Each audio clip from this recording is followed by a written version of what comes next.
Recorded live from the secret underground lair of Crimson Cowl Comics and Collectibles, this is the Crimson Cowl Comic Club Podcast.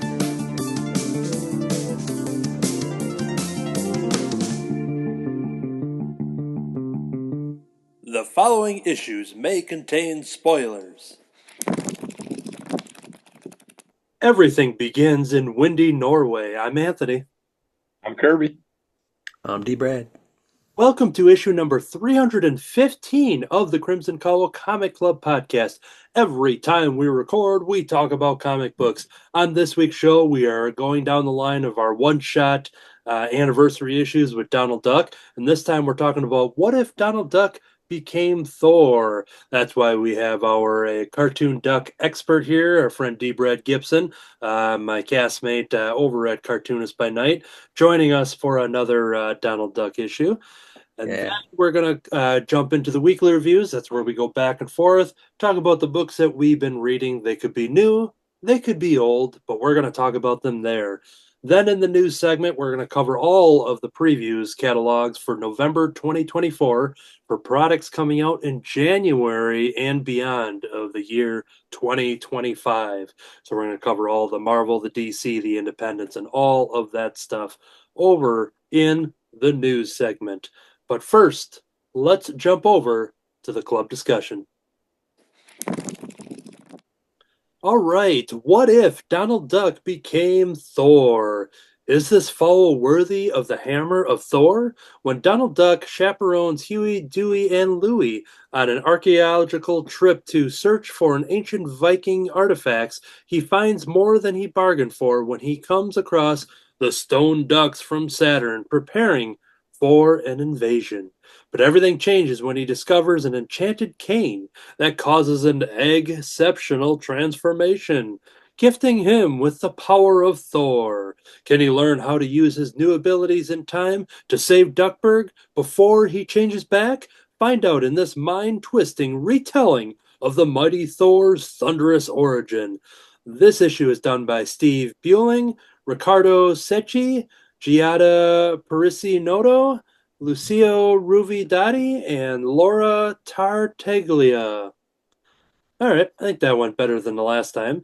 And I still send apologies out, but I think I'm getting slightly better. Okay, so that is the setup for this. Before we get into the actual discussion, we want to welcome Katie into the stream. Hello, Katie. Hi, everybody. Happy Saturday. Happy Saturday, and if you're watching the YouTube version, happy Catterday, because Kirby's cat popped up on the screen there just in time. Normal. All right, so here we go. We're going to dive into it. What if Donald Duck became Thor? We have another one of these anniversary issues which kicked off with the 90th anniversary of Donald Duck and then the 50th anniversary of Wolverine. They did that one shot. Was there another one in there, or was that the first one we talked about? Wolverine? Was there the Uncle Scrooge? Oh, yeah. And the Infinity Dime? There we go, yep. Because I was thinking, I'm like, we've had D-Brad on more times, but yep, that was it. So they started with the Uncle Scrooge Infinity Dime, then we had our Wolverine Donald Duck special, and as they talk about in the back matter, that they just want to keep having more fun with this kind of idea of the What If series with Donald Duck. So now they're pairing him up with the origin story of Thor. So yeah, we have that where we're starting off with our basic adventure going on a kind of a dig. Donald Duck and his nephews going out and looking for some artifacts and running into some space aliens and discovering the cane to become Thor, all the stuff that was in the premise there. Going into an action-packed issue, getting that all done in a one-shot story. Since we brought on D-Brad Gibson for those other episodes, being a cartoon duck enthusiast, let's kick us off with D-Brad on your general overall thoughts on this issue of What If Donald Duck Became Thor? Yeah, well, yeah, another fun issue. And I have read the Thor origin story a long time ago.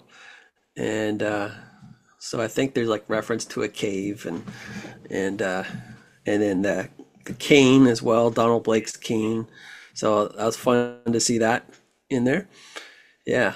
And yeah, it starts off just like a regular Donald and nephew adventure where they're somewhere in the world going somewhere. And I'm a big fan since reading what was it, the Wolverine one, and I found out the name of the penciler, the artist, uh, and so I've been a big fan of hers now. Jada, or is it Jada? I think that's how it's pronounced. Okay, yeah, that's right. I looked up the pronunciation for her name, and that's what I found.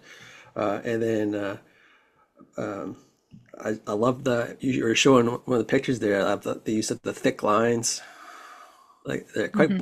bold lines for the characters. That really stands out. And I just found that this book was like just a big. It was like a easy read. You didn't even have to know how to read to be able to follow the story, Yeah. because the pictures are so clear of what's happening. Yeah, The yeah. way everything is staged. It's just very clearly told story. So, big fan of. Yeah, I think this is going to influence me in a story that I'm going to be drawing that involves a big monster. So, some of the angles, like it's perfect. Like that, like I have no complaint about the art at all in this one. There's just like everything is just clear, and the story is really easy to follow. Excellent facial expressions all around. Um, Stone ducks. I didn't realize when I first saw the cover that they were ducks until Yeah. I started reading the story. And I go, oh, hey, they have duck bills. And then I did look up to see if the stone ducks appeared anywhere else in any of the Uncle Scrooge or Donald Duck comics, but I couldn't find. I think this is their first appearance, but they're fun. It's a fun design. It's very Marvel, Jack Kirby type of design. Oh, true. Yeah. Yeah. Yeah, that's what And I was wondering if that had any more influence on Thor mythology with characters, like, yeah, the could stone have, giants. could have had like the Destroyer in here, but we see, later on in this issue, we see this thing, so I don't know if that's Yeah. influenced by the Destroyer and things like that. So Oh, I sure. wonder if those rock monsters are more so some Yeah. deep Marvel lore of some sort. It was kind of fun. There were some cartoon tropes with the rain coming and the robot instantly rusting. So when I saw the rain coming onto the robot, I go, "Oh, he's gonna rust," and that's what happened. So and then at the very end, where they don't believe him that he had this adventure, and he turns to the audience, kind of wink, kind of thing at the end. Like, yeah, that's a classic. Yeah, old comic, even like an old TV show trope too. Like, Well, cool. was it all? It was a dream, or was it? Yeah, yeah, it's Uh, good. Yeah, I had fun with that. Good. Let's jump over to Kirby. Your thoughts on this issue? Yeah, this was a fun, simple read, like Brad said. Very enjoyable. I love the artwork throughout. It always cracks me up how people always got to make, and the aliens are ducks because we're on a planet with ducks. It's like, won't they? Couldn't the aliens just be a completely different species or something like that? Could be. But yeah, Yeah. I was curious because they put that one giant robot together. Then the dragon appeared, but we Yeah. didn't get to see how if the dragon formed, came out of a ship or something, or if it's just flying through space with their ship. So I'm kind of Ah, curious about that. yeah. Yeah, they make a reference about the psychotechnology ray always has this effect on primitive minds. So I don't know if it's some kind of like laser beam technology from their ships that is causing this to be like an image or something, Yeah, or like a holographic. yeah, like a scare tactic type of thing. I was kind of tripping up on that as well, but I think that might be what's happening. Hmm. But But yeah, it does kind of and freeze the, over. the poor rock people, they eat rocks. It's like, isn't that kind of cannibalistic? But but yeah, this was a really fun, quick read. I loved it. So I guess Excellent. it depends on the kind of rock, I guess. Let's jump Who over did to who did the cover of that one that you guys are holding up? the Scotty Young cover. That's what I thought. It looked like it. Yeah. Yeah, yep. I wish also that Donald would have messed with the kids at the end a little bit more in his Thor form, but they Oh, sure. didn't really see him in it. So Yeah, no, they didn't. Missed it. Let's jump over to Katie. Your thoughts on this issue? Yeah, actually incredibly fun, easy to read. These have been the surprise hit of the year for me. Like I set my expectations to like moderate when we first started working on these, but every single one has just been an absolute hoot.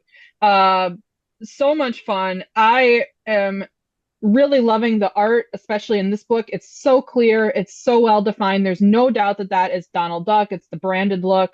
Um, and I like how D. Brad said, yeah, you could almost just read this by looking at the pictures. And I think that's really good for making a comic accessible using, characters that are beloved by, kids, adults, families, really important. And the colorist too is no slouch. I Yeah. really liked their work Yeah. and the color choices they chose.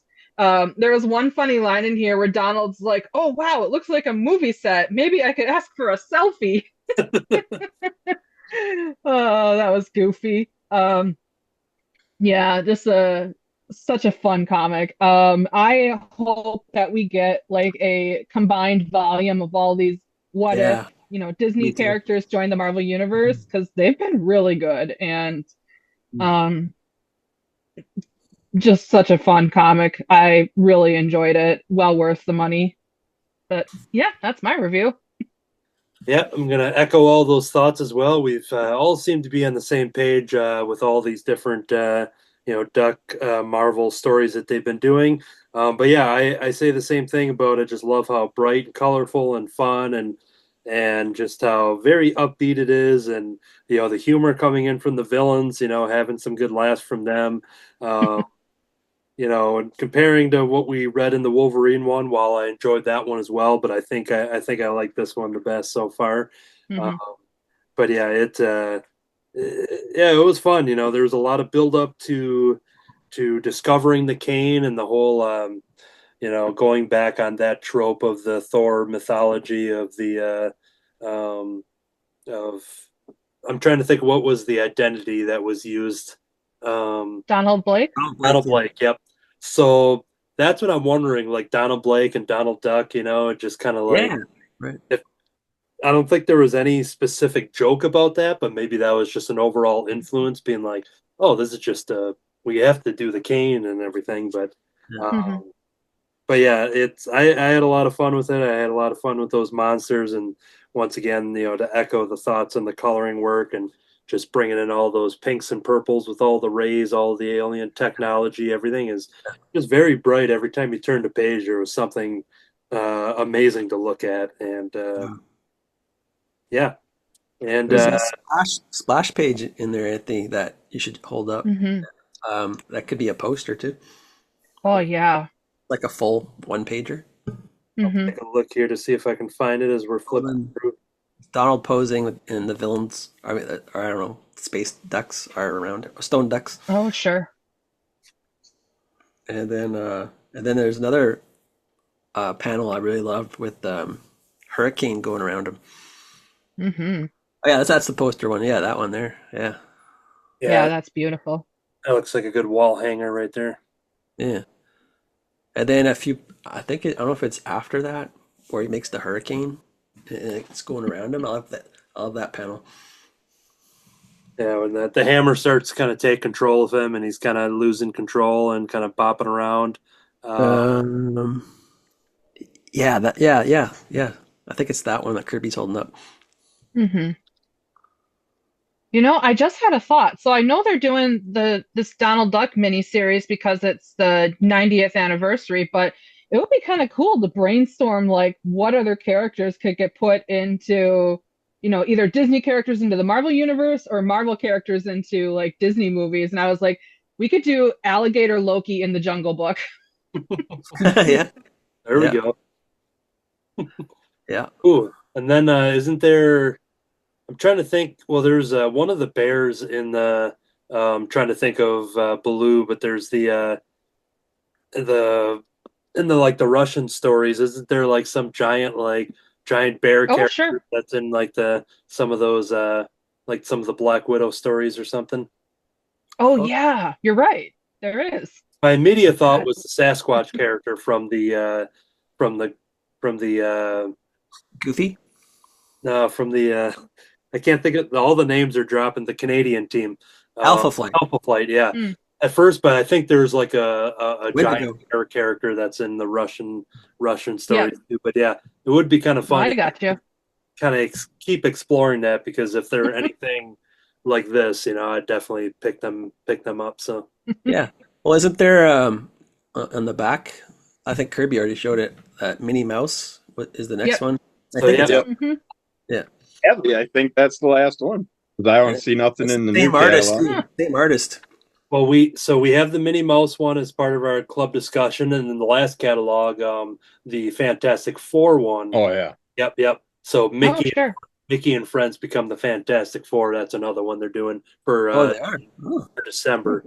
But yeah, I think with these current catalogs, I don't think there is another one. But maybe they have enough for a collection of a hardcover. I know there was going to be that Infinity Dime extended edition or something like Yeah. that. Yeah. Maybe now there's enough material that sometime in spring they would do put all of these together. But hopefully that proves success for them. Mhm. And they definitely had enough covers to fill half the books. Yeah. Oh, sure. Yeah. Yeah. Yeah. Definitely. Any other thoughts on this one at all? Well, yeah, I'm just so happy that when they decided to do these Disney comics, that they went to the top artists from Italy, because that's you're gonna get like the best duck artists. Disney artists are from Italy. Yeah, you're not specifically seeing like Tom King writing this and having so and so draw it. Like Yeah. kind of going, bringing in that extra little touch there. So Yeah. Yeah. Scotty Young would be a fun choice. Oh, sure. If you but I'm sure that he can. I don't know if they'd want him to do on model or not though, but that's all. And he's got a distinct style that works though. well, cool. All right. If that's it, then we will wrap that up for another What If Donald Duck issue with What If Donald Duck Became Thor. Now, we do have some upcoming club discussions as we teased, and those ones are going to be Marvel Zombies Dawn of Decay #2, which is currently out, Minor Arcana or Arcana #2, which is currently out, Batman Full Moon #1, which has been out for a while, but it's showing up to me finally very soon based on my shipping cycle. What If Minnie Mouse Became Captain Marvel? And then we last month we voted on Alligator Loki, the Holiday Spectacular, collecting the stories from the Marvel Unlimited stories for Alligator Loki. And then what if Mickey and Friends became the Fantastic Four? And we may add some more club discussions onto this list, and we'll find that out later in the news segment. That's where we kind of see what we're all excited for. But that is going to do it for this segment. Let's jump over to the weekly reviews. All right, first up that I'm going to talk about is Raptor Boy #1. On a field trip gone wrong, a boy named Max is scratched by an enchanted velociraptor talon, cursing him with the ability to transform into Raptor Boy. With the help of the mysterious Professor B and his friends, Max will brave the perils of school and defend his hometown against the sinister villain Sorzar, the wizard gone mad. Can Raptor Boy stop Sorzar before he turns his classmates into mind-controlled dinosaur minions? This comic is done by Benito Duranzo, Gabriel Duranzo, and Eric McMeans. Now, I picked this up in an unlikely location when I went to Chronicon.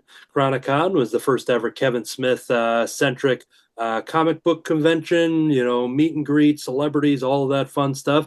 And they had a lot of vendors and artist alley type things that were mostly curated to, stuff that kind of related to Kevin Smith's fandoms and people who have created, merchandise with his characters and prints and designs. But they did have a couple local, or what I would just assume local, just based on where they were in Rosemont, Illinois. They had some comic book publishers and creators and stuff like that. And it was fun to stumble across this when I saw a big banner for it and saw the title of Raptor Boy.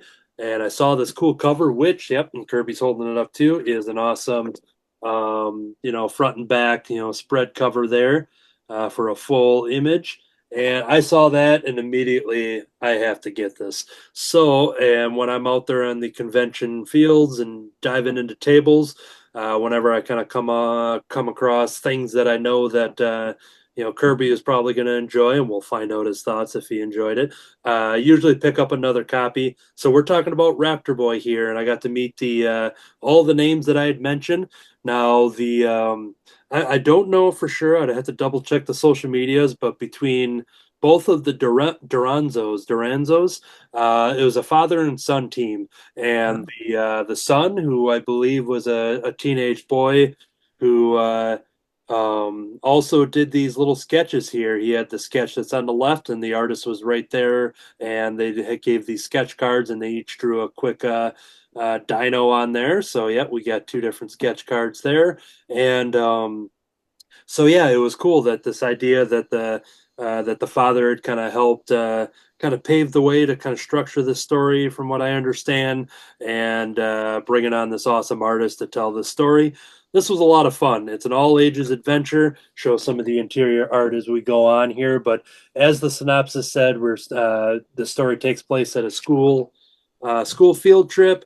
They're going to look at some dinosaur exhibits, and they're kind of excited to go through and check out all the setups and the skeletons and all that kind of fun stuff. And but one of the, I guess one of the bullies of the school, the class, quickly kind of goes off into a different direction, brings our character Max with them as they go into kind of the warehouse location, and they find some kind of acquisitions. They find a glowing crate of that has this raptor talon, as the synopsis mentioned, and this is kind of what causes our origin. I do want to show off the awesome art with the Raptor Boy and the transformation. This book is very colorful, very fun, very fast-paced, moving. Gives me a lot of Stanley Jack Kirby-ness of the how quickly those original like origin stories happen, where it just like they don't dive too deep into it. It's just like, all right, yep, they got scratched. All right, now you got powers. This is how you use them. Now you're a superhero. Like by the first issue, you're done. If you're getting those origins in a modern day comic book story, you're getting that panning out over 5 to 6 issues for a trade paperback, if not 12 issues, if not for a full year arc to kind of build this new character and stuff like that. And this is very much in the style of like, all right, it's real simple. You got scratched by this enchanted, Velociraptor talon. Now you can turn into a Velociraptor, and now there's an evil wizard, and you're fighting and battling, and you're saving the day, and you're just having a lot of fun. So the stuff that I kind of showed off there just kind of shows off the first setup of the issue. So I'm not going to go in too deep. I'll show off some of the magical powers when that wizard comes in. Nothing too different from what we kind of talked about with the aliens from our Thor Donald Duck issue before, just with a lot of your pinks and purples and all the very colorful issue here. But I had a lot of fun. Very young reader friendly, new reader friendly, a lot of fun.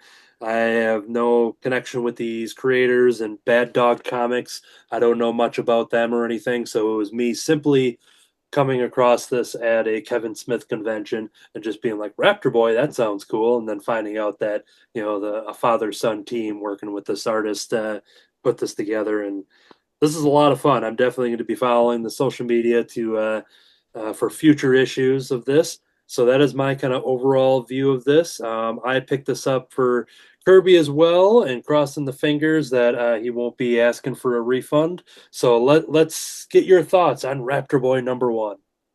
Oh, it was enjoyable.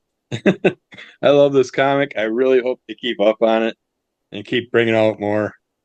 Just the character itself, the way it became what it was, how the scientists worked with them right away and stuff was very enjoyable.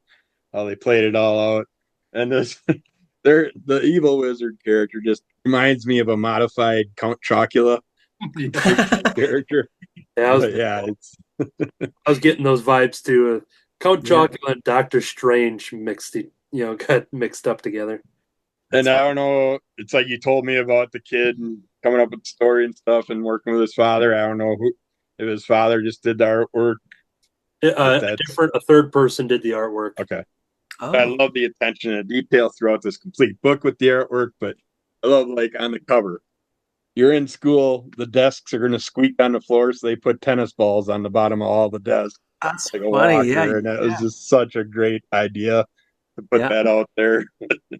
Definitely thought about attention to detail with the artwork in this. And it's so clean and it's just like our first book, the Donald Duck book. It's just a beautiful looking book, well read, simple, easy read, and yeah, even though a kid's idea started all this, I don't think it's at all just kid friendly. I think this is perfect for all ages. Yeah, yeah. Yeah, it very I, much reads like a very professional, yeah, it doesn't read like, all right, we're taking a 5-year-old stories and just, making something goofy. Like this is very well thought out and planned and orchestrated and yeah. Right. it was a first issue. It was a quick read, but yet had tons of stuff in there. You had the origin, you had the new costume to work with the changing of the size for the kid to the Raptor and all that stuff. They just worked on all kinds of things through this first issue, so you definitely know everything that's going on. And yeah, I just hope we don't have to wait too long for issue 2, 3, 4. Yeah, a lot of background details and stuff with the artist, just looking at the posters and just the objects and everything, just kind of looking Mhm. at things that are probably inspired from everybody's generation of childhood and stuff. So there's a Right. lot to look at with the art too. So Yeah, it's um, great looking. yeah, definitely very fun there, and I want to give them a shout out. I just want to cover up the last page here to advertise. Um, they have the raptorboycomic.com for some rawsome Raptor Boy merch. So yeah, go to that website there and get all the information, and then the Raptor Boy comic on Instagram for updates and more. So yeah, I know I followed them after reading this, and I'll have to look to see if this was a Kickstarter thing or if it's just a self-published from table to table. But yeah, I had a blast with it, and yeah, super fun. So. Cool, cool. So yeah, that was Raptor Boy #1. Check that out. So happy you picked it up. Good. I would be happy to give you a refund, but now I don't have to dig into the wallet. So, all right, what you got, Kirby? All right, I'm starting out with Sectaurs, Warriors of Symbion, #1. I'll catch the but they got the regular cover. Underneath it, I was never really big on this when I was a kid, but I figured, what the heck? At least I've been really enjoying all these different books that have been coming out with the Nacelliverse. I figured check this one out too, and I'm glad I did. We got Dennis Culbert and Ramon Box are working on this for writer and artist. We got colorist Manoli Martinez and letter Ghost Glyph Studios, Taylor Esposito. Light years from Earth on the distant planet Symbion, Sectaurs reign supreme. They have ruled as their world's dominant species for a millennia untold. Split into two warring factions, the citizens of the Shining Realm and the denizens of the Dark Domain fought incessantly against one another, until King Markor, the mighty of the Shining Realm, achieved the unimaginable when he brokered peace with the Dark Domain's Emperor slain. But Markor has since fallen comatose, and during that period, the realm has ceased communications with the Dark Domain. A ruling council has acted in his stead while his son, Prince Dargon, has grown to adulthood. Now, as each realm prepares to make contact for the first time in years, Dargon must finally assume the mantle of his father. And this starts out with Dargon just basically learning fighting skills, insects, uh, connection type skills. He's meeting his first insect that he wants to try and connect with.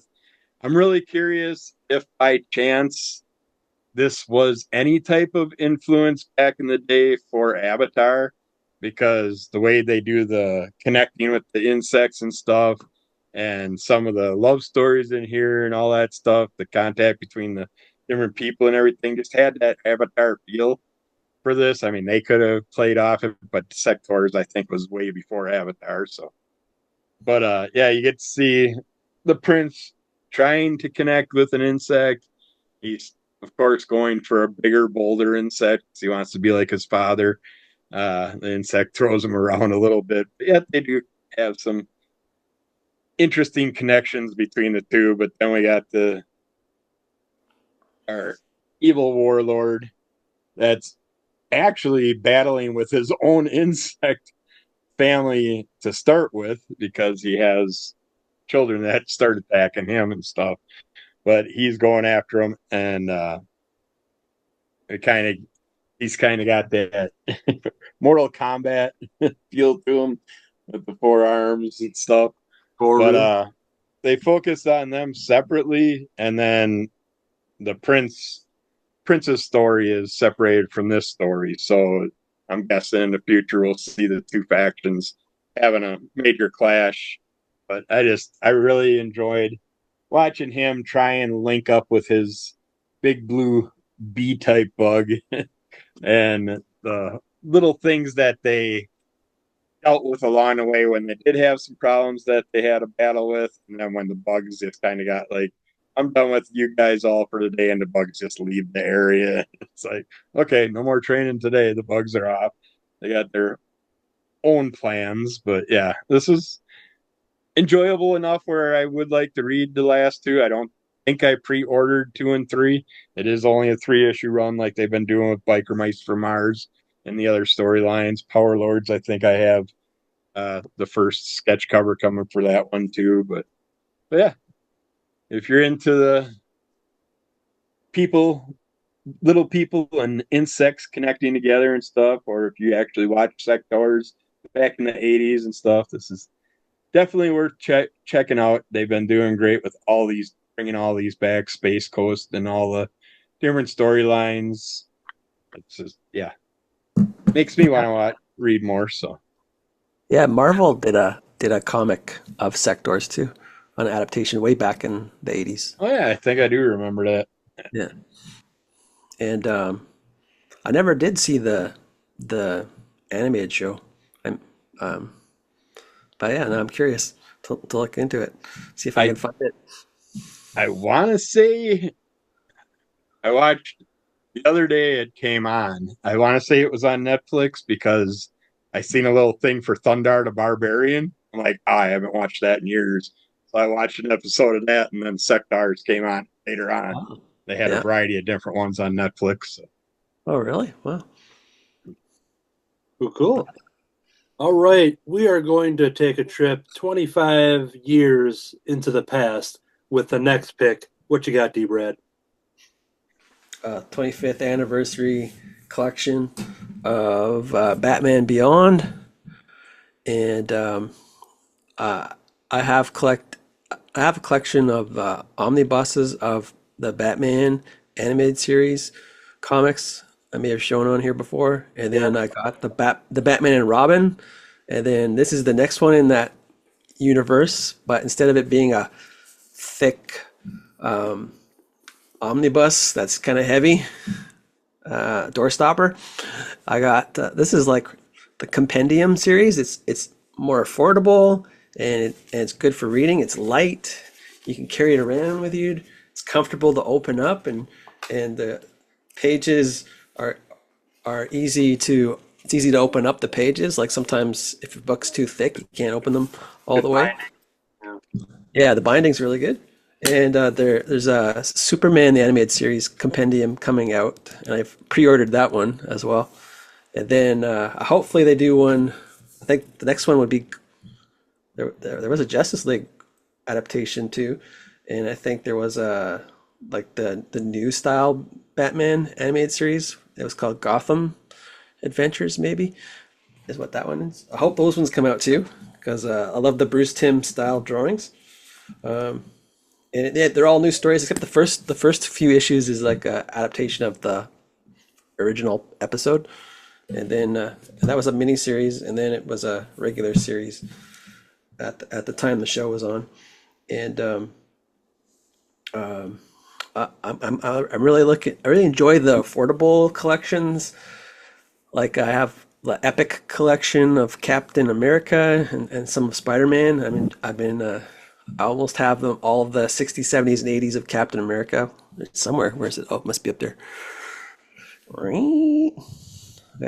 And then um, and now DC is printing out a series of collections like the Epic collections that Marvel did. What was it called? DC's Finest? And there's a Superman, uh, and it's like a collection of every 2 years. That's how the Epic collection would go. And so same with DC Finest, but they don't do it in chronological order. So I'm hoping to get the Superman one. There's a Batman one too, and a Wonder Woman one. Wonder Woman is Gail Simone collection, and the Batman one is year one and year two, like 86, 87, those years. But I already have those in single issue form, so I don't think I'll get that one. But I'll definitely get the Superman one. But yeah, I just want to say I'm enjoying. I hope they keep making these affordable collections because the hardcover omnibus ones are a little expensive. Mhm. Yeah, that's them. That's them. Yeah. Oh, there's a Plastic Man one coming. DC Awesome. Finest. Yep. Is that in the previews? Mhm. Yeah. Yeah. Yeah. Awesome. All right. Cool. All right. That's my Yeah, the review. newest DC previews. Mhm.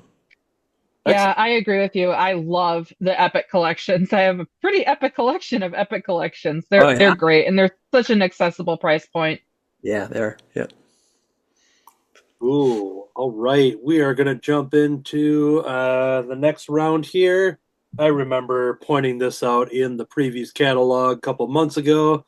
It made me laugh, and I am here to talk about it and confirm that it made me laugh. The interior story as well. Fry Guys, Banner of the Bands. Fry Guys. Yep. So That's I bought it simply on that alone, and I can confirm that it was well worth it. The Fry Guys are ready to rock in Spudtown's very first Batter of the Bands. Curly, Sweets, and Waffle want to win a music contest. There's 10,000 sprouts on the line, but with stage fright, fright is spelled F-R-Y-T, by the way, stage fright, trickery, and a talented lineup, can the Fry Guys prevail? Fry Guys, Better of the Bands is about some good, healthy, greasy competition. Will you have fries with that? This is done by Eric Jerome and Janny Ho. This was a lot of fun. This is a hardcover graphic novel story. This is, good for all ages. It has, very big panel art. I guess is kind of how I can kind of describe this here. Very colorful stuff. I just kind of love the way it's kind of blocked out. Kind of like books like young reader books like Mayor Good Boy and things like that, where you just get really colorful, detailed, big images here. And yeah, this is a really fun story about these three fries. You have a sweet potato fry, you have a curly fry, and a waffle fry, and they are the Fry Guys. They have this band, and very early in the story, that there there's a good joke, basically like every panel, if not every third panel or so, where there's just a great pun, a great visual reference. The father of Curly is very upset because their band is playing too loud, and Curly's little brother is crying and can't get to sleep. And we look at the little baby brother as a little tater tot wrapped up in a blanket there. And just like look at it, and like the dad. Oh yeah, the dad's name is, I think it's Potato, if I'm not mistaken. I think it's right off the bat. It had me laughing. There's just so many good. Yeah, I'll have to get a confirmation on it, but yeah, I think that's what it was, is Potato. But yeah, there is, yep, Potato. And yeah, so basically the Fry Guys need to find a recording space to play their music. And very quickly they find, as they're looking about, um, they find a poster about the Batter of the Bands, and the Batter of the Bands has all the information. And right before that, they came across this potato headquarters, which is for sale. It's this location that is going to cost 10,000 sprouts. It is soundproof walls, good for band rehearsals, and won't bother anybody. How convenient that they stepped outside of their house looking for a recording space. They find something worth 10,000 sprouts, realizing we don't have that much money. What are we going to do? They come across this Batter of the Bands poster, and would you know it, that the winner gets exactly 10,000 sprouts. So everything is just, working out for them perfectly. They need exactly that. The other thing I want to mention is then when they're walking house to house here, it is hilarious because you see what would only look like a kind of a McDonald fry box, if you will, and just seeing that that's the style of the houses. I'm telling you that everything that is in this book, that visually there's something to look at in every panel. Every third panel there's something to laugh at, and even in the between panels you have a good pun. And they go into when they see the Batter of the Bands. This is all just within the first 10, 12 pages here. They have the House of Blues but spelled like blue cheese. So they've got like French. a blue cheese wheel there, and like ah okay, this is once again, let me count this out here. There's 80-page story, so I'm just going to cover these first 20 pages because there's so much fun stuff.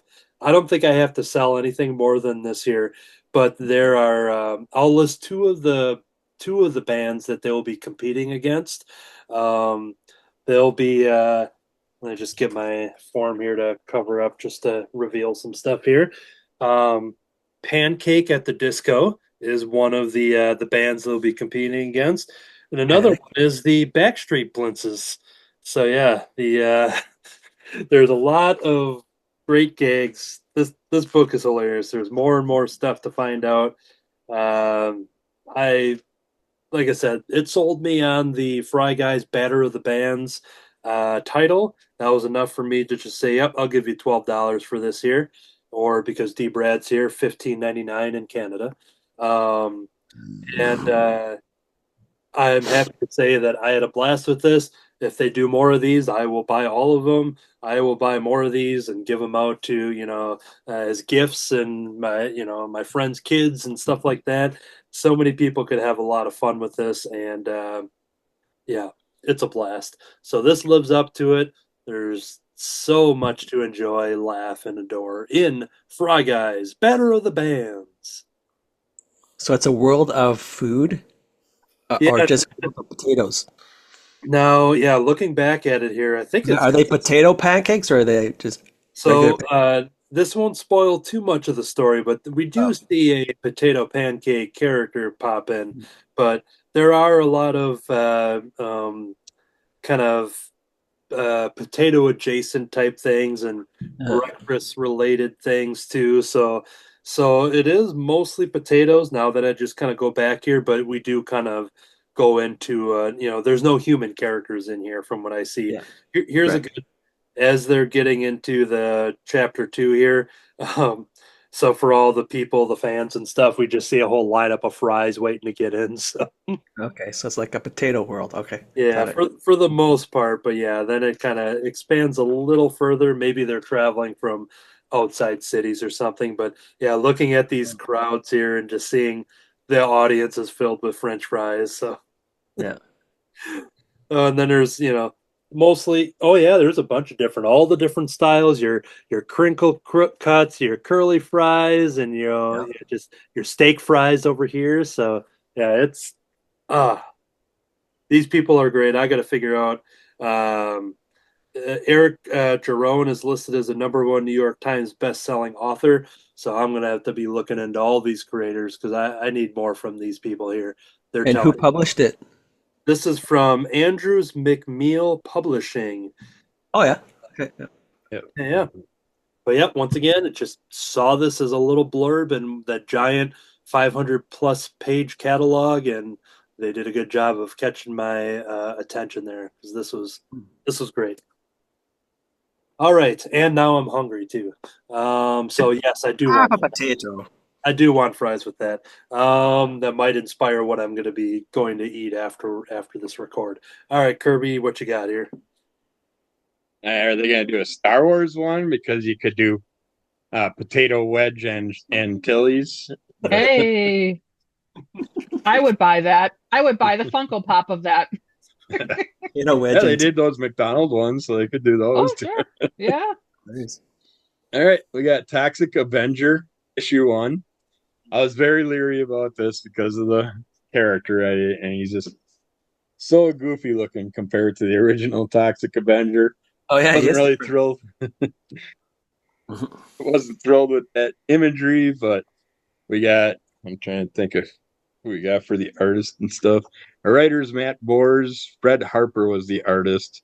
So those names don't click with me at all. Lee Luridge for colorist and Rob Stern for letterer.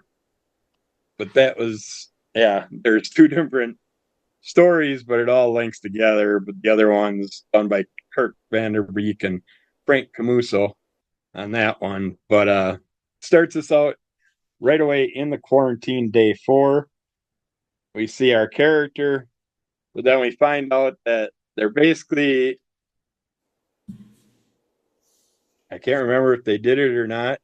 It should be Tromaville, but they basically blocked off the town so no one can get in and be infected at all because there was a big waste, nuclear waste. Toxic waste. Toxic waste. Duh. Toxic Avenger. Duh. But there is obviously a big spill. We don't get to see what happened. They just start you on quarantine day 4. Then it just works its way backward to day 3, day 2, day 1. But we end up seeing that there are other teenagers that also got into the spill this one looks kind of like Toxie, but it's a different character. You got this guy that's just laying in bed. He's just all brown and bubbly. It's just, there's, I think, 4 different characters that we get to see in the first quarantine scenes that were caught up in it right away. But then we get the storyline, takes us back to the beginning. And after they go through some more quarantine, the first half of the book is just focusing on what the people have been doing, what they've been doing with shutting the city down. They're talking about other cities. They're telling the locals, and you got this gal that's kind of like the head of the whole organization that's trying to explain to everybody that the reason we closed off this city is because the other cities are more infected with problems, and which I don't think is true. I think it's just all focused I'm going to call it Troma. Yeah, it's got to be Tromaville because you got the Troma County building right there. So, but she's just telling all kinds of stories to everybody, trying to make them happy. Everybody else is just trying to escape the city and get away from the infectious problems because they're sitting there listening to her talk at one point, and all of a sudden it starts raining. And their skin starts burning and stuff from the nuclear rain or whatever, toxic rain that's falling down from the skies on them. But then once we get to quarantine day 1, that's where we get to see our character hanging out with his girlfriend in the dump. He decided to throw on the tutu outfit and stuff, and that's how he starts out with it all. And then the bullies show up. And they start throwing things they start out with a drone that drops some, see this drone here, flying around above them in the junkyard, and then it just drops a can full of some type of sludge on them. That's not anything that was toxic to start with, but then all of a sudden he's running away from the bullies, and while he's being chased, they kind of go down into a railway area that's kind of closed off, and as he's running, a few rail cars crash and explode, and they're just full of toxic waste, and it hits him right off the bat, and there's the bullies that are chasing him in the background. They're the other teenagers that end up getting toxified. I do see similarities in characters that I know. Once you see some of the bullies, there's one of them with the mohawk and stuff, and he's a clear image of the character from the Toxic Avenger movies. One of the bullies that used to come after him. So they got the characterization all laid out the same. So the story wise, it was wonderful for Toxic Avenger fans. I enjoyed it a lot, and I was always leery about what was up with this, how much Lloyd Kaufman had to do with it, and they do play with. There is a Lloyd Kaufman type character that's part of the story in the background, kind of like a radio. I think he worked for a radio station or something like that, or a news station. But they do play off Lloyd's name and stuff. And then in the back here, they have a bunch of things written up, and then Lloyd, you kind of get some fun little descriptions of things, basically linking it all to the original Toxic Avenger. And yeah, it was done better than I expected. I really enjoyed it. I just did not like the way the character was drawn, but it also gives you the whole Tromaville City, where it's barricaded off and stuff. Talks about what happened and why they barricaded certain areas off. And then in the back, there's a little stinky sock story. Just a funny, goofy stinky sock story that they threw in the back here for pros. Didn't really have much to deal with the main story, but it was done by Vanderbeek in there. But yeah, I was very happy once I read it.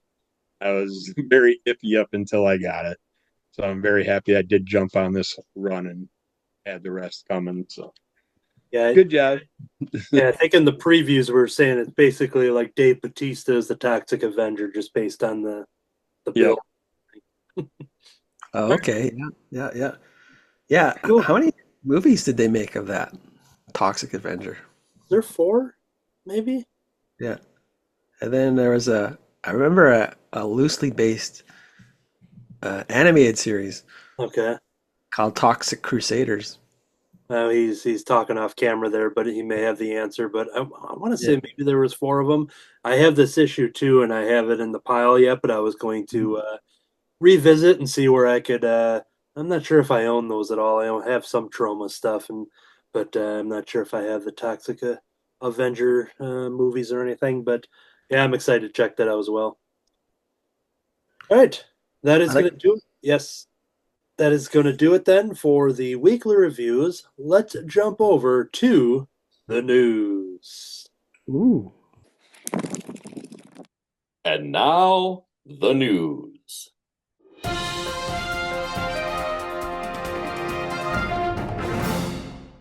All right, we are going to do our November catalogs, the preview, if you will. We're going to dive into all of them, starting off with Marvel, then the DC, and then all of the independent stuff. Cover all the catalogs for the products in the November catalogs coming out in January and beyond for 2025. Kind of talking about what we are excited for. I'll kick it off with Marvel, Doctor Doom and Rocket Raccoon. Let's see here. All the setup. Doctor Doom and Rocket, drawn by the inimitable Will Robson. Doctor Doom does the one thing he never wants to do: ask for a favor. What awaits Rocket in Latveria? Mischief, miscommunication, and an emotional journey across space and time in the mighty Marvel way. This looks like there's going to be a series of exciting one-shots, as they say, with, I assume, Doctor Doom. And looking at the main cover of Doctor Doom and Rocket Raccoon, doing a little cheers with their chalices there. Yeah, it's kind of a real interesting concept. And with the excitement of Doom entering the MCU within the next couple years, most likely next year with the Fantastic Four movie, with at the very least a post-credit scene introduction. But so I'm assuming we're going to lean into a lot more Doom stuff from Marvel Comics in the next handful of years. So, Kirby, anything from Marvel? Yeah, I'm gonna be picking up that Doctor Doom Rocket Raccoon. Also, this one is an obvious, but I could have swore it was in last catalog. I don't remember seeing it in my catalog to pre-order this week, but Deadpool Wolverine #1, Wade and Logan together again. The most unlikely team up turned most demanded one. Deadpool and Wolverine are back. Together again and ready to blow your minds in this ongoing series that hits like a never-ending action movie, with the fate of the world in the balance. A fun favorite villain is unearthed. You'll get to see a new side of our heroes and their adversary as an age-long plan comes to fruition. And the only thing that stands between the Earth and annihilation is the best there is and the merc with the mouth. Yeah, I'll be checking that out, but I don't remember seeing it in this catalog, but I thought I seen it in last. Now, my guess is I can't confirm either, but a lot of times as we get into the end of the year and the beginning of the year, some things are like advanced solicits and like they have little information. And I think a lot of it has to do with how things are shipped in advance to kind of avoid holiday delays and stuff. So like knowing with like comic shops and stuff that if there's books coming out on Christmas, sometimes they'll get them the week before, but can't shelve them till the week of Christmas. And so I think a lot of that we see some repeats in the catalogs, but always Yep. doesn't hurt to shout it out again if we did so. Katie, anything from Marvel? I was also interested in the Doctor Doom and Rocket Raccoon book. There we go. So that is 3 people that had mentioned that. So I am going to take a photo of my screen here so I can have the information for the other club members for anybody else that wants to join in on that. Hopefully there'll be a Doctor Doom and Donald Duck, mashup. That would be cool. Yeah. Well, maybe in that Fantastic Four one. There we go. Maybe we'll see. Yeah. Now, D. Brad, with you, how is your reading experience with comic shops, buying digitally, getting collections? Because I assume you didn't go through the catalogs for anything. No, I've never. So I want to kind of talk to you about your experience. Yep. We'll take this opportunity on how you approach buying your comic books and everything. If you want to talk about that. Well, back in when I first started going to comic shops, I just would look around, and then because I always had enough of the ones I collected, and then I didn't have a subscription to anything. I would just go every week to my comic shop, and um, and then when I didn't, then for a while I didn't have a comic shop, so I did it mail order, but it was still the same books I collected, and so I never ever actually ever used previews to order from. I just had a set of books that I would collect, and then now I kind of more collect like the epics and the hardcover collections rather than single issues now. So I don't do previews at all. I don't think I even held one. Oh, we're gonna have to, spend $50 and send you one copy. So, Oh yeah. it is. Maybe I'll send you one that has Slaughter Otters preview because I saved anything that that Fife and Rogers and Troy and all of them. If they had some stuff, I saved those catalogs or at least those pages and stuff, kind of like a little scrapbook memento type of deal. But yeah, we talk about it on here and like mentioning about previous catalogs that personally I get super excited. While I do the digital ones now with not having a local shop to me convenient enough, but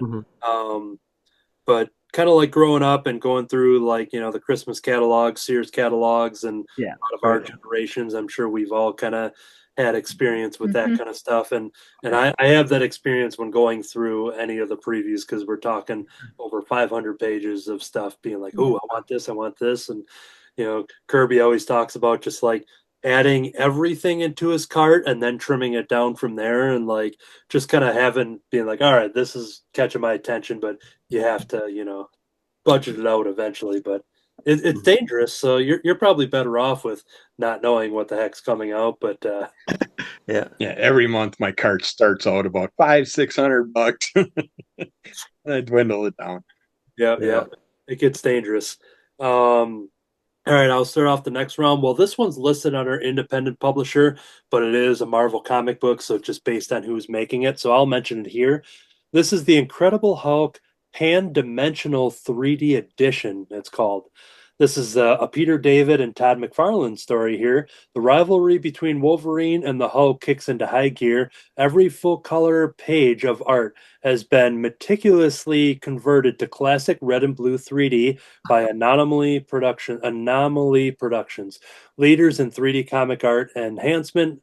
Wolverine separates from the X-Men to confront a familiar scent before the Knucklehead can explain that he's not here for a fight.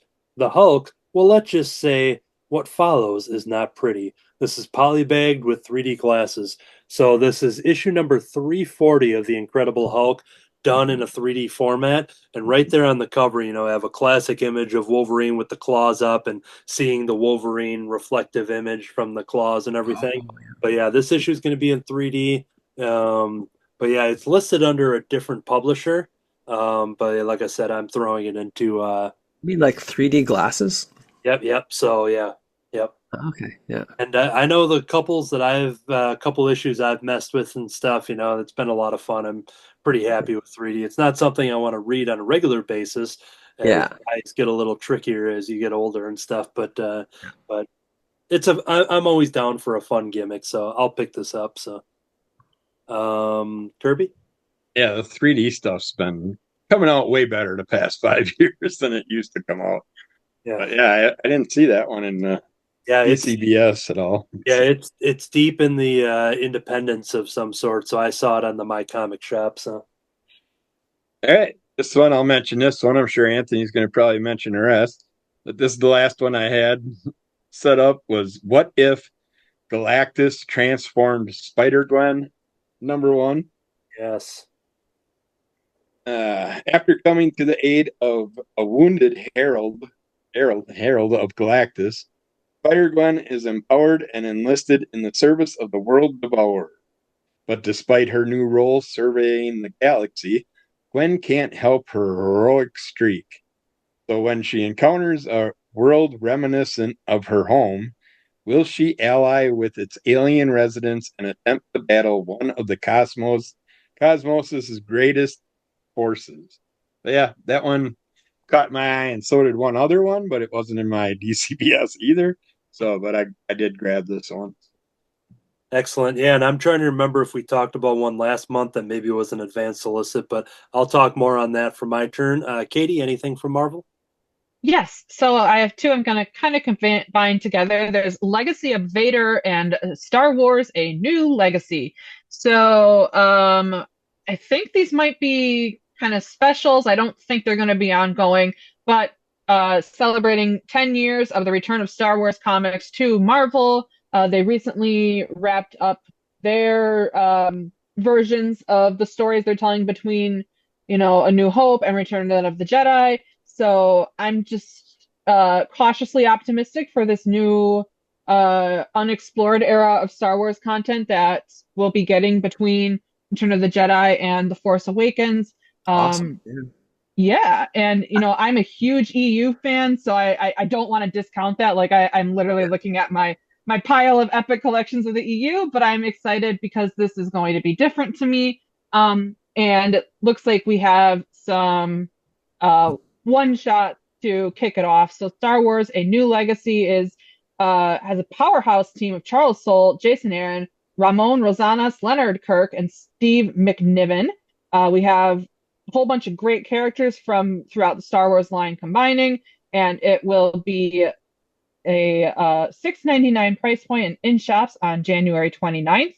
And then the Legacy of Vader looks like we're TBD on some of the information, but it will be in shops on February 5th and cost $5.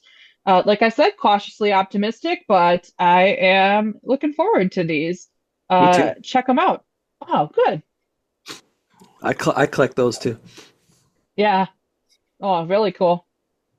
Yeah, so as Kirby alluded to, yes, I am getting these Galactus one-shots. There's 3 of them in the current catalog. So yeah, what if Galactus transformed Moon Knight? What if Galactus transformed Rogue from the X-Men, as well as the Spider-Gwen one? So yeah, I'm everything, all of those Galactus ones I'm getting, and I think they're all going to be weekly releases, especially when you put three of them in the same catalog. So they're most likely having a new one every single week. So I'm going to get all those. Kirby, anything else from Marvel? Katie, anything else from Marvel? No, that was my last Marvel. Okay, so that will do it for that. And since I had that last one, Kirby, do you want to start us off with what you have for DC Comics? I don't have anything single issue wise, but I'm curious. Has anybody done them? Did you do the multiverses books at all, Anthony? That I didn't know, but I think Jim may have talked about. Okay. I think he Well, talked about. I really love especially the Mystery Machine cover that just came out. So I want to get the volume when it does come out. But if you don't know nothing about it, they have the volume out in this catalog, which I didn't know when I did my order, so I'm gonna have to go throw it on there. But Multiverses Collision Detected by Brian Q. Miller, Samariva, and Dan Mora. Bruce Wayne, Diane Prince, and Clark Kent each wake in a cold sweat, troubled by enigmatic dreams they've had about the rabbit, the Star Child, and the witch. Searching for the source of these visions brings them face to face with a very strange visitor, the one and only Bugs Bunny. What's Ooh. the meaning of all this, and who's behind the meeting of worlds? Collects Multiverses Collision Detective 1 to 6. It doesn't say Volume 1, so I'm guessing that's the whole run. I hope so. But yeah, that looked fun. Yeah, Yeah. Jim had talked about that because I remember the Bugs Bunny thing now. Katie, anything from DC? Yeah, there was one, and I'm not sure if it's new or I just didn't know about it, but it was like DC Vampires World War One. I thought that looked interesting.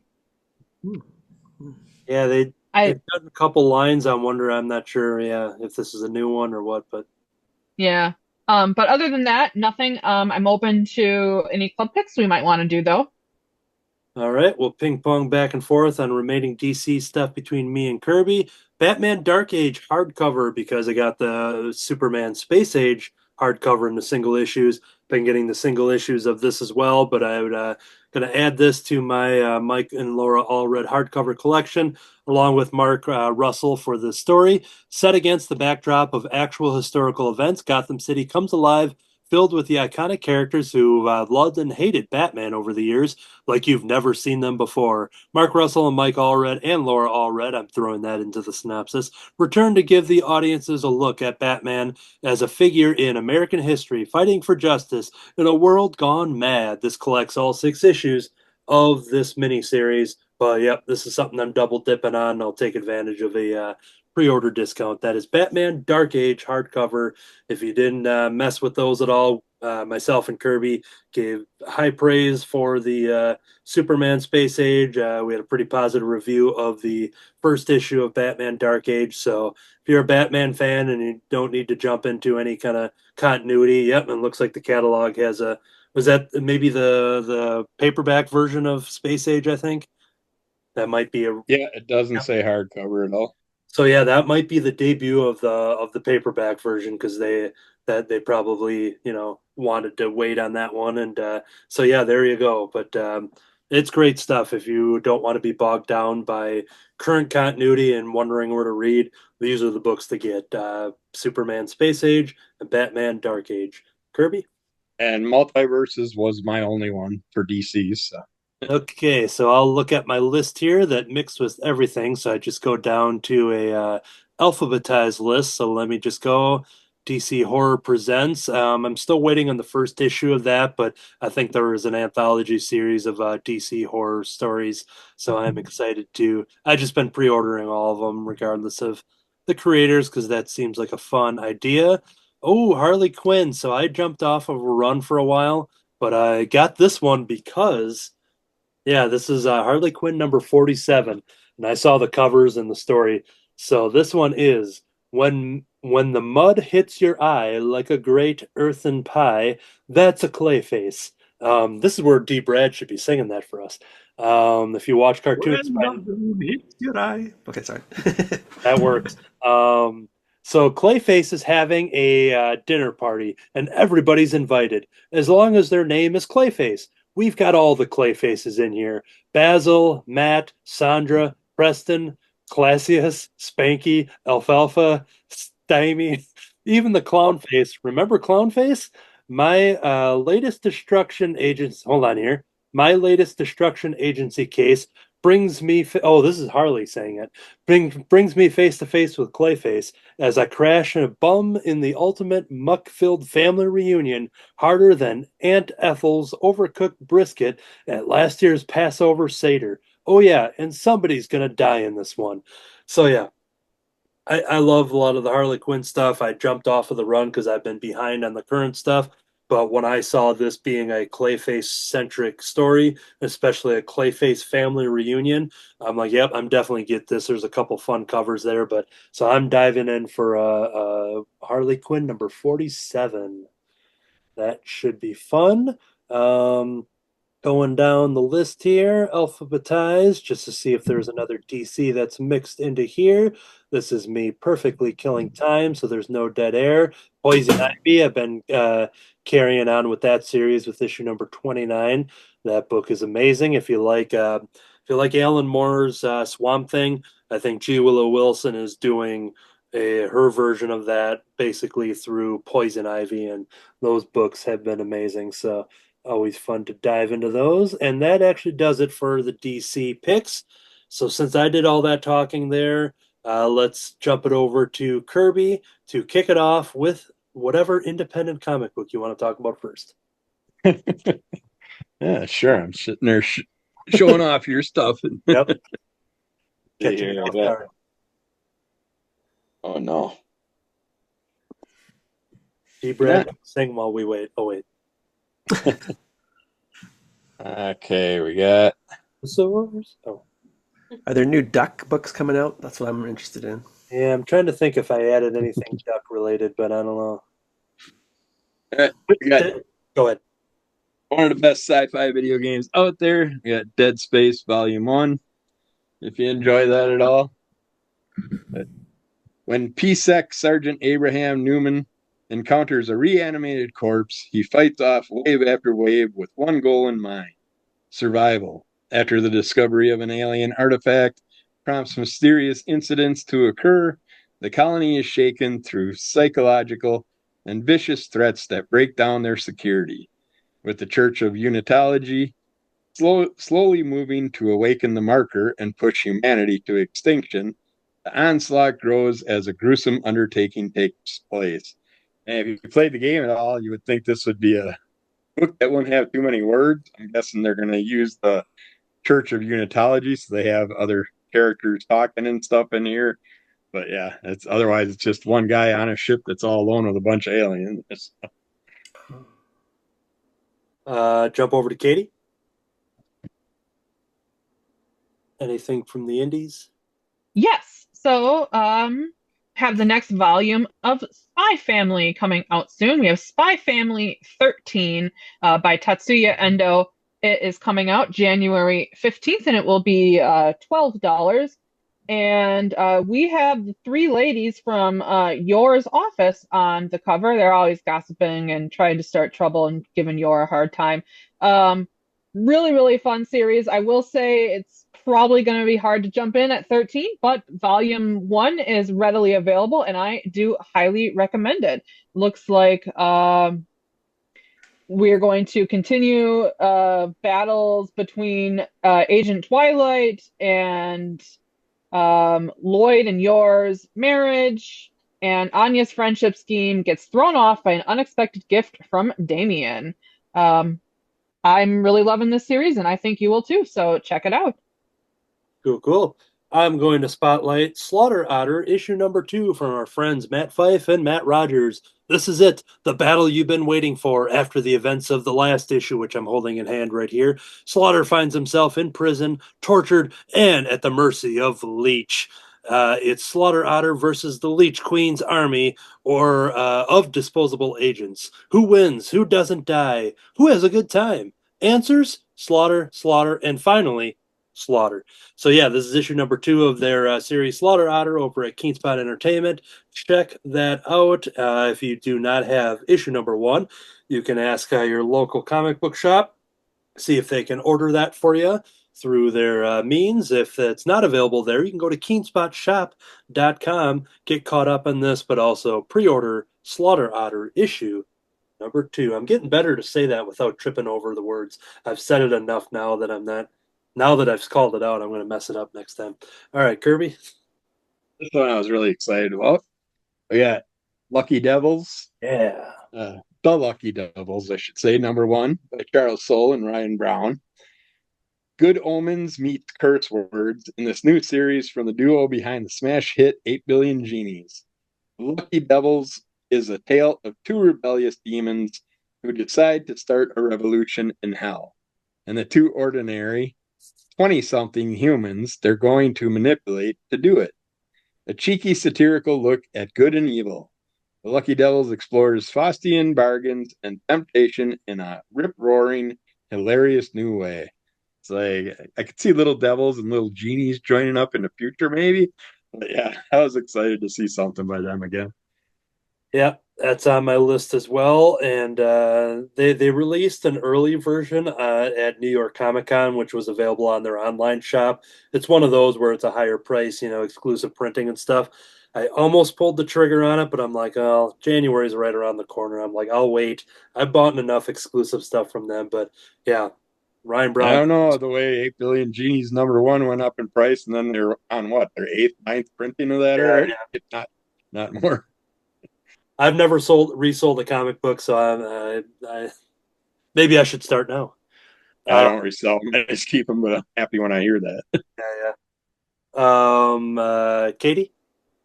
Yes, so we have the next volume of Comey Can't Communicate. We have Comey Can't Communicate, volume 32. This will be available on January 15th and again costs $12. We are now in Comey and Friends' final year of high school, and she has 21 more friends to make before she hits her goal of 100. I know this is going to be really popular in my household, and that Santa's probably bringing volume 31 for some people. I've really been enjoying this. It has a lot of heart. Check out Comey Can't Communicate, volume 32 and volumes 1 through 31, available now. Cool. D. Brad had asked a couple rounds ago about if there were any duck-related comics, and I think there's a new DuckTales series from probably IDW, I think, maybe. So yeah, I think they might be on issue 2 or 3 in the previews catalog or something like that. Okay. So yeah, that's what I thought. I haven't seen any of it yet. So yeah, first issue's probably coming out soon. It's based on the 80s style, so it's nice to see that. To continue to shout out our past guest, Grant Lankard, I'm sorry, who we had on one of our previous creator interview episodes on YouTube exclusive. Grant Lankard and Antonio Brandao, they have Beowulf. We learned all about Beowulf in that last interview, and I said I was excited about it because I love the premise, and now the trade paperback is available properly through the previews catalog published by Comicsburg. A 13-year-old girl discovers her cat has magic powers when they have simultaneously visions of dragons waken. Of a dragon waking from 1,000 years ago. I'm saying all this wrong. The print is really small, so I'm guessing some of these words. I'm going to start this over. A 13-year-old girl discovers her cat has magic powers when they have simultaneous visions of a dragon waking from a 1,000-year nap. Their plan is to seek Their plan is to seek okay, I didn't read that wrong. I think Kirby's confirming that there's something wrong here. Their plan is to seek the reincarnation of the legendary warrior Beowulf, but unfortunately he turns out to be more 30-something slacker than Dragon Slayer. You know what? This sounds fun. I haven't read it yet. Grant talked about it in the last thing. This sounds like a blast. I'm getting the Beowulf trade paperback. Seek out. Yes. All right, I'm going to try to make a bigger font size here until my next round. Kirby? Yeah, I seen that right after I watched the interview, and I was happy to see it in the catalog already. But this one I'm still debating on because it doesn't tell me how many issues. So I might wait for the trade because they got tons of covers, but we got Pin Up Apocalypse #1, which is a mix of 50s sci-fi and horror tropes reimagined with a clever twist. Set in 1950s small town America, this satirical adventure pits two stylish pinup girls against hordes of zombies and aliens. Inspired by Hollywood filmmakers like Ed Wood, Sam Raimi, and Edgar Wright, Pinapocalypse is an out-of-this-world story with a Gil Elvgren aesthetic to titillate readers. And they just got tons of different covers for it, so yeah, it's probably better to wait for the trade. So we'll see. Yeah. Cool. Katie? Yes, another ongoing that I've been enjoying, Unholy Blood, Volume 5. This comes out on February 19th, 2025, and it will be $20.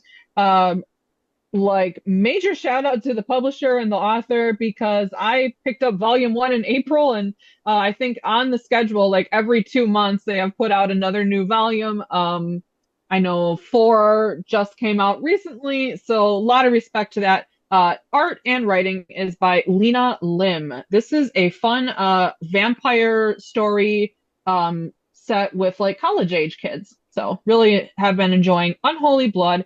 Check it out and pick up Volume 5 in store soon. Cool. I'm going to give a shout out to, unfortunately, a recent passing of John Cassidy, an awesome artist. Died way too young. The Dynamite publisher has the Dynamite art of John Cassidy. Gorgeously dynamic compositions are known the world over from John Cassidy, both in and out of the comic book market. Now, for the first time ever, all of his incredible work for Dynamite Entertainment has been collected into a single work, the Dynamite art of John Cassidy. This volume includes colored covers, sketches, inks, and some seen before, others appearing in print for the first time. Don't miss this chance to see Cassidy's amazing interpretations of James Bond, Red Sonja, Green Hornet, Sherlock Holmes, Zorro, The Lone Ranger, and many, many more. John was responsible for half the credit for bringing me into the comic book world after a long hiatus. And starting with that astonishing X-Men run, I got to meet him back in 2004 and flipping through his comic books and just seeing the beautiful art. And he was an artist that, anytime I'd see his name pop up in something as I was getting back into comics, I was picking up a lot of his work and stuff. But yeah, unfortunately, he passed within the last month or so, way too young. But if you want to see his art live on, there's an awesome collection here up for pre-order, the Dynamite art of John Cassidy. All right, Kirby. Mouse froze up for a second. We got Terror and Fury, issue 1 of 3. Evil is spreading across the world. Vampires, zombies, and even more horrifying creatures are emerging from the shadows, intent on erasing mankind from existence. Amidst the darkness, two heroes rise from the past, Terror and Fury. Far from conventional heroes, they wield terrifying powers of their own, products of a past that has long been forgotten. Their methods are ruthless and their motives are unclear. But one thing is certain, they might be the world's last hope against the nightmare overtaking it. But I don't think I read anything with these characters yet. Figured since it's only a 3-issue run, I'd pick it up and check it out by Xenoscope. All right, Katie? All right, so I have two that I am going to combine. They're both books from Dark Horse, and they're both Witcher books. So we have the trade paperback of the latest Witcher series, Corvo Bianco. I'm really excited for this one. It looks like it is picking up after the end of the third game. It'll be available on March 26th, and it's going to be $20 by Bartosz Stysbor. They've been doing the writing on most of these books. The art is by Corrado Mastantuono and Matteo Vattani. Looking forward to this. I love that game. It's my favorite game. I talk about it on this show quite frequently.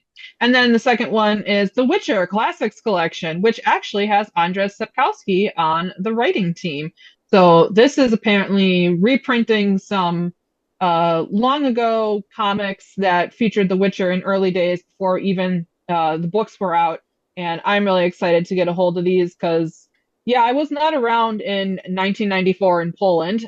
I was busy being two in Wisconsin. Anyway, that's coming out March 19th, 2025, and it's going to be $30. Looking forward to it. And aside from any club picks, that's the end of my selections from the previews. Okay, thank you. All right, this one here I was so surprised to see, and I was trying to figure out what the heck is this thing, but this is a little golden book, Gilmore Girls, A Stars Hollow celebration, and then parentheses Funko Pop. So it's a Funko Pop version of Gilmore Girls in a little golden book. So it's art, not actual Funko Pops, but it's a Funko Pop art. Join Rory, Lorelai Gilmore, and from the beloved show Gilmore Girls as they celebrate all of Stars Hollow's fun occasions with this Funko Little Golden Book. The town of Stars Hollow has a festival for any occasion and every season. Celebrate them all, from the Fall Harvest Festival to the Winter Carnival to those lazy, hazy, crazy days of summer. There we go. Take that, D. Brad. As hot dogs and pretzels and beer. As you teach little ones about different seasons with Lorelai, Rory, Luke, Emily, Richard, and all of their friends in this little golden book, featuring adorable Funko Pop art. This is the perfect gift for kids ages 2 to 5 or Gilmore Girls and Funko fans of all ages. Little golden books enjoy nearly 100% consumer recognition. They feature beloved classics, hot licenses, and new original stories, the classics of tomorrow. So yeah, I am getting a copy of this for myself, and then I'm getting a copy for a friend of mine who I turned into a Gilmore Girl fan, to the point where I don't even feel like a Gilmore Girls fan anymore because it's her life, and she will never see this episode, so she won't know that this gift is coming to her. So that is Gilmore Girls, A Stars Hollow Celebration Funko Pop Golden Book. Kirby? All right, another one from Xenoscope. We got White Tiger, Paws, and Outlaws. Looks like a one-shot. Yep. From the crazy and chaotic universe of Man Goat and the Bunny Man comes a brand new hero, the White Tiger, a mutant creation of the dastardly Puffy Penguin. The White Tiger was engineered to be a monstrous enforcer of evil, but with a heart stronger than the darkness he was born into. The White Tiger escapes Puffy's clutches and vows to use his newfound powers for good. Teaming up with the quick-witted, sexy, and cunning Red Fox, the duo sets out on an action-packed mission to take down Puffy Penguin and his twisted schemes. Get ready for comic madness, absurd humor, and nonstop action in White Tiger Claws and Paws and Outlaws. A tale of redemption, partnership, and a whole lot of madness you have to see to believe. The Man Goat and Bunny Man world is just getting so fun. So many new characters. I love that Red Fox cover. That's the one I'm going to be picking up. That's cool. Yeah. These characters are a blast. These stories are lots of fun. Excellent. Ice Cream Man, issue number 43. I've read maybe the first dozen or so. I haven't kept up with it, but would like to catch up someday. But this issue sounds like a fun gimmick issue to dive into, issue number 43. It's a star-studded, make your jaw drop to the floor issue of Ice Cream Man. Challenge, make a comics horror story that's only 1 page long. And boy, did we find some amazing folks ready to take that one on. Issue 43 will feature 1-page horror yarns, all drawn by Morazzo and O'Halloran, assuming they're the normal series artists. Stories from Grant Morrison, Patton Oswalt, Jeff Johns, Kelly Sue DeConnick, Jeff Lemire, Matt Fraction, Zoe Thorogood. There's so much and much more right there. Issue 43 will feature all of these creators and much more. There will also, of course, be plenty of weird one-pagers from W. Maxwell Prince from the series and Team Ice Cream Man. We wouldn't want to miss out on all of the fun. We wouldn't want them to miss out on all the fun, probably. So yeah, that looks like an awesome issue to kind of jump into without knowing any continuity and stuff like that. So that's Ice Cream Man issue number 43. Kirby? We got Return of the Living Dead #1. Just when you thought it was safe to go back to the cemetery, we deliver a brand new sequel story to the original movie. The movie that changed the world, changed what we know about zombies, and helped to create a whole new genre of modern horror. What do you get when you mix a pack of party-hungry skateboarders and a group of summer interns left alone in an amusement park overnight? How about we throw in a couple misplaced barrels of trioxin 245? It's zombie comedy horror action, 1980s style. Mega cult classic Return of the Living Dead returns with a bold new comic book adventure, capturing the brains, the blood, and the fun of the original 1985 film. You might think it is a comic. This is a way of life. American Mythology Comics proudly presents Return of the Living Dead Party Time. And I love how they got the 80s retro neon color style artwork in there. So I'm really happy to be picking that up.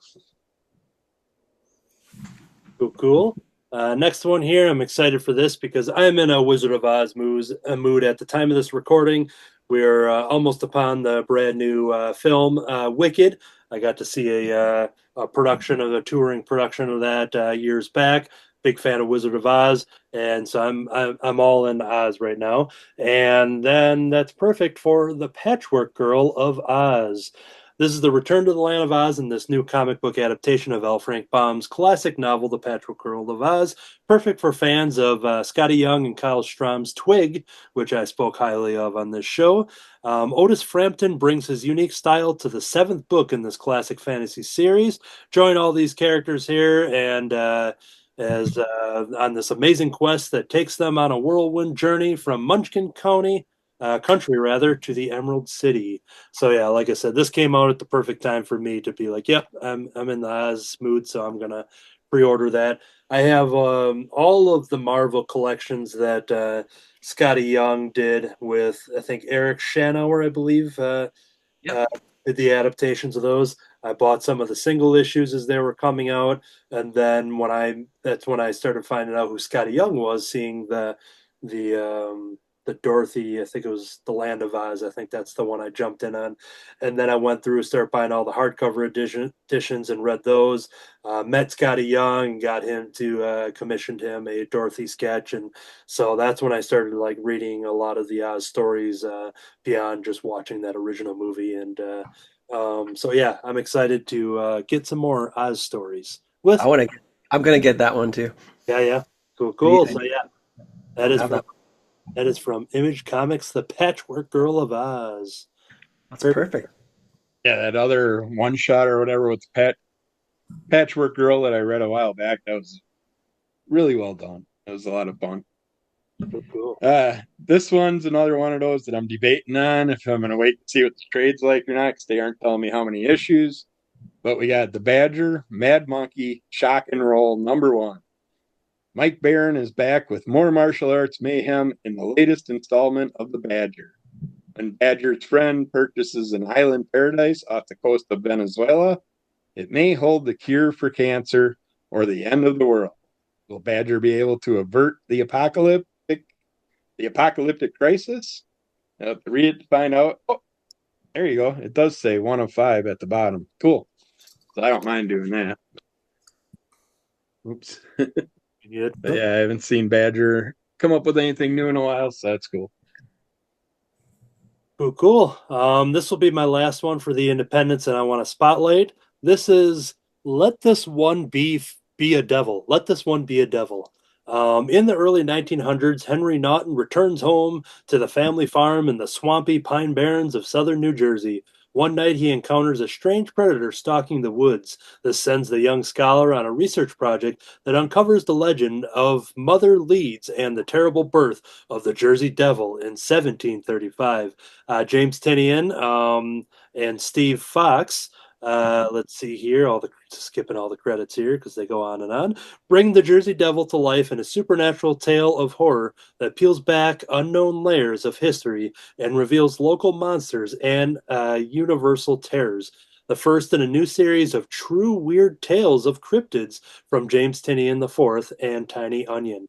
So this is a 4-issue series, and looks like they're going to be kind of, man, this makes sense because James Tinian, I think he was the one that was spearheading the Universal Monsters miniseries that all had 4 issues and stuff. And now it looks like he's doing that same thing with knowing nothing beyond this synopsis. Sounds like he's doing another thing like that, but now with cryptids, starting with the Jersey Devil. So yeah, I'm gonna check that out. It's got a really cool cover there for that first one. So that is Let This One Be a Devil, #1. So Kirby, whatever you have left, take us home.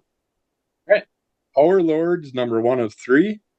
The legend of the Power Lords begins anew. Enter an alien realm beyond imagination as the beloved toy icons return to fuel 2025's most epic galaxy-spanning cosmic adventure from Dennis Culver and B. Ken Marion.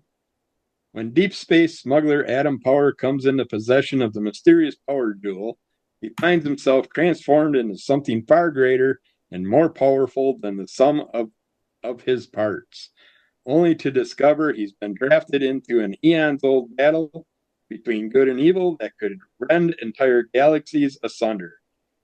3-issue run from the Nacelaverse again. I am probably stupidly at least getting the sketch cover. I don't know if I'll get 2 and 3 right off the bat, but I know I'll probably like it like I did with Sectaurs anyways. And then the last one I had was Money Shot #0. Yeah. Take a trip through time from the origins of the intrepid triple explorers to a peek at the future. Patton Oswalt and Garth Graham join Tim Seeley for the funniest and naughtiest arc of Money Shot yet. And here's where you get all caught up before diving into the future.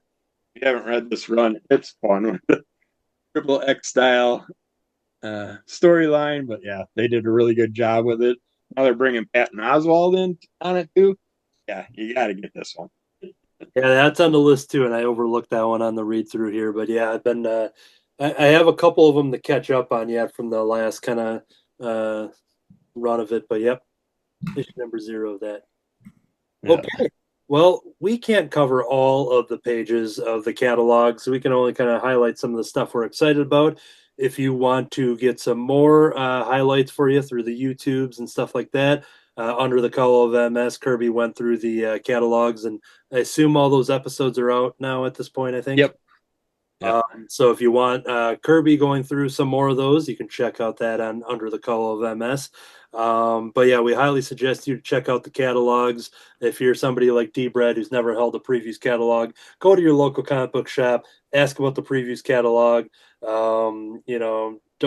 Don't tell me later about how you don't have any money now because you bought all this stuff in the catalog.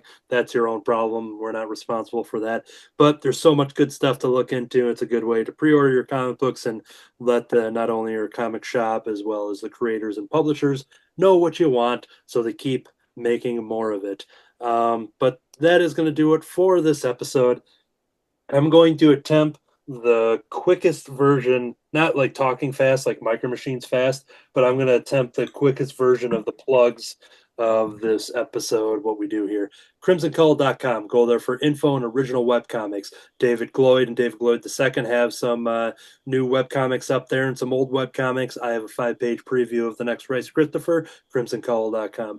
Crimson Cowl Comic Club on iTunes. If you want the audio version, subscribe, rate, and review. Go to Crimson Cowl Comic Club on YouTube for the video version. I think it's the best experience. You see all of our lovely faces. You see cats jumping up on the screen. You get creator interviews you don't get in the audio version. So all of that stuff, Crimson Cowl Comic Club over on YouTube. Kirby, you have Under the Cowl of MS. Let us know what you got going on.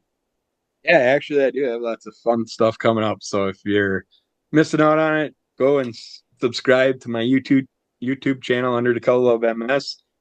Hit that subscribe button. Hit that little bell next to the subscribe button because there's a very good possibility in the next well, maybe by the time this is out or within a week or so of it, I am planning on going live. And so anytime you'll see a live pre-post or anything like that, upcoming events, as long as you click that little bell, you'll get to see it on your main YouTube page. I'm gonna try and make the Under the Cowl of MS episode the first live episode.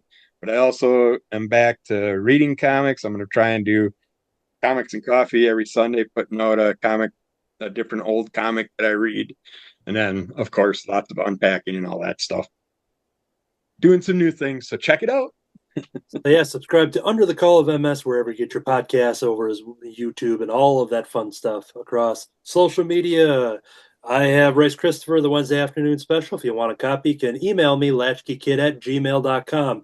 At this point in time, I have returned from, by the time this is released, I have returned from Warrior Con. So thank you for everybody coming out to that and buying everything off my table. Now I have nothing to sell at the next one, so I'm going to have to start drawing and printing new things. So thank you for coming out to Warrior Con. Follow my art accounts, Anthony Laatsch, over on Facebook and Instagram, LAATSCH. I also am a co-host on Cartoonist by Night, a drawing show, alongside my friend D. Brad here. We have probably 30 episodes or something like that, with a bunch of awesome guests we've been having. A recent episode was with Jevin Loop. He was a creator of Nuke Rooster. That Kickstarter is probably happening right now, so if just go to Nuke Rooster on Kickstarter and check that out. He also did Moose Man, that we talked about on this very podcast. A brand new episode that we recorded last night at the time of this recording, which might be out by this time, or just subscribe so you never miss it. But we had this this new person on the show. I don't know if we've ever mentioned his name before, but David Gloyd, the writer of this Tales from the North, the Dungeon. Yeah, so our Crimson Cowl media leader, David Gloyd, joined us on Cartoonist by Night to advertise the comics that are up there on crimsoncowl.com with the spooky stories, with the Grave Sweeper as the narrator. The Grave Sweeper, a character I played in his YouTube movies. So all of that fun stuff. We recorded a fun episode talking about David Gloyd as well as Superman. So yeah, listen to that. You can listen to the episode because it's on YouTube, but watch it as well and draw along. I think that covers everything. D. Brad, thank you for joining us for another No cartoon problem. I episode. learned about comics coming out in February and March. That was good. And it's always good to have your Get that insight. backward one.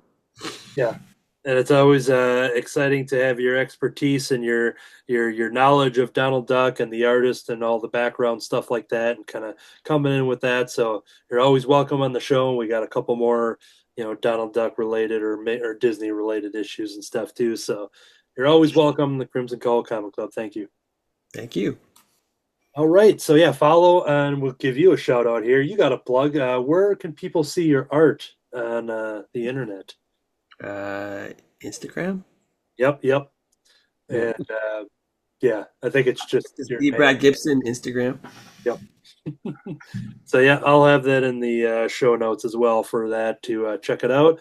And this is a reminder for D. Brad to update the Instagram with more art, because it's been a while. So you've drawn stuff, you just haven't posted them. That's true. All right. So yeah, follow D. Brad Gibson over on Instagram to see that. That is going to do it for this episode. Thank you for checking it out. If you like the show, tell a friend. If you don't like the show, tell a friend. Just tell a friend. That is going to do it for this episode. This whole time, I've been soggy because some spuds were bothering me. I've been wondering, what if a toxic mosquito took on a radiated raptor boy? I've been a Cinnamon Toast Crunch serial killer. I made this. To be continued.